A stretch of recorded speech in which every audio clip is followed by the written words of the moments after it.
want to welcome you back to Black Site. Tonight, we're going to talk about Brett Favre knowingly using welfare funds for a volleyball facility at Southern Mississippi. First, I would like for you to subscribe to this channel, hit that like button, hit that notification button, but also comment on this video.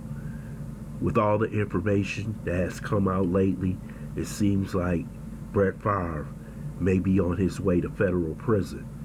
I'm going to read you partially of this article from Fox News about what happened with Brett Favre and Mississippi Governor Phil Bryant. Months after being informed by the Mississippi Governor Phil Bryant that a misuse of state welfare funds could be illegal, Hall of Fame quarterback Brett Favre continued to press for them. Favre sought out funding for a $6 million volleyball facility at the University of Southern Mississippi and wanted to request an additional $3.8 million for the program at the facility. Favre's daughter played volleyball at the school.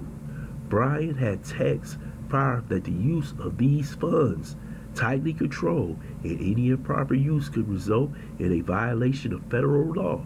Auditors are currently reviewing the use of these funds. So Philip Bryant, the governor, warned Brett Favre that there could be some legal problems coming down the road.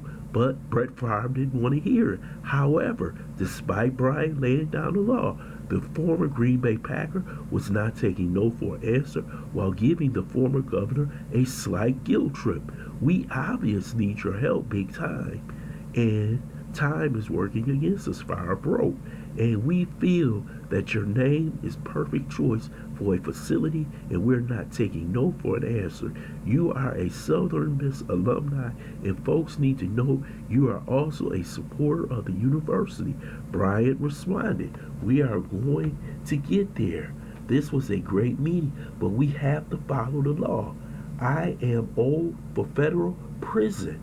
They knew this was shady from the get-go, but Brett Favre kept pressing on after the governor warned him that the federal government and federal prosecutors would be looking into this welfare fraud situation. Favre asked the former governor to push current governor Tate Reeves, who Favre had also spoken with himself. Then president of the school of Rodney Bennett had also told Bryant that he told Favre not to do things he's doing to seek funding from state agencies and legislators.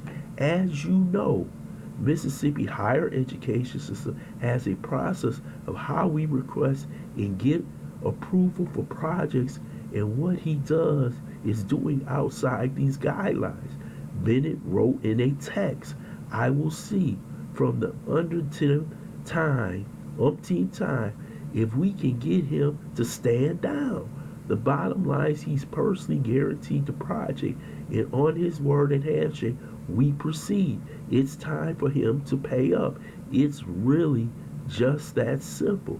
Brett Favre was pressing the situation so much that those in charge was trying to tell him that we have proper procedures for projects, especially when they're built on a university campus. But Brett Favre was totally out of control. Favre is among defendants in the state's civil lawsuit over misrepresented welfare fraud.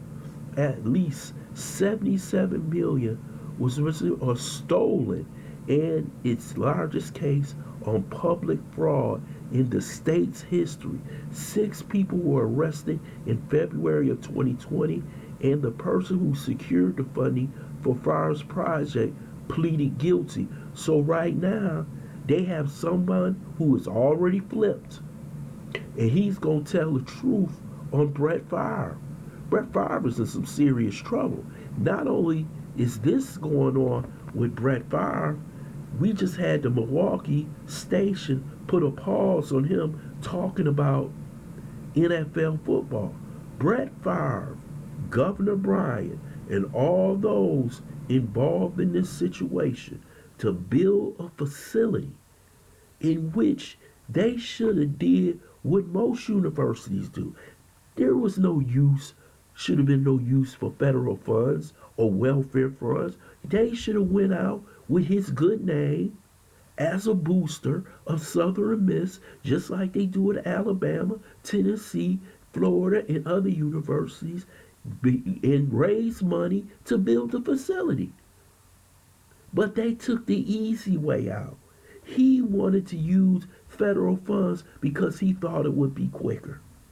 Instead of hitting the pavement and pounding the pavement, just like most universities do when they want to build a new field house or they want to build a new football facility, everybody gets involved in it and they do it legally so you don't have to deal with state or federal funds. But Brett Favre is in a situation right now where he have people flipping on him. He has the federal government involved. He has the state auditors involved. There is no way he's getting away with this. Brett Favre is going to do some time, especially in the state of Mississippi, simply because it's one of the poorest states in the union. And people need their assistance. He's not going to get away with this. There is no way Brett Favre gets to walk out the door. And not only is he possibly going to jail, but Governor Phil Bryant and the other people who were involved in this situation, anybody who had their hands involved with this welfare fraud, they will also be going to jail. This is going to be a huge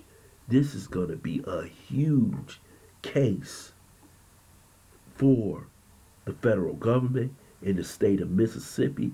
And Brett Favre is not only going to jail, but he's going to have to reimburse Mississippi and the federal government for what he has done.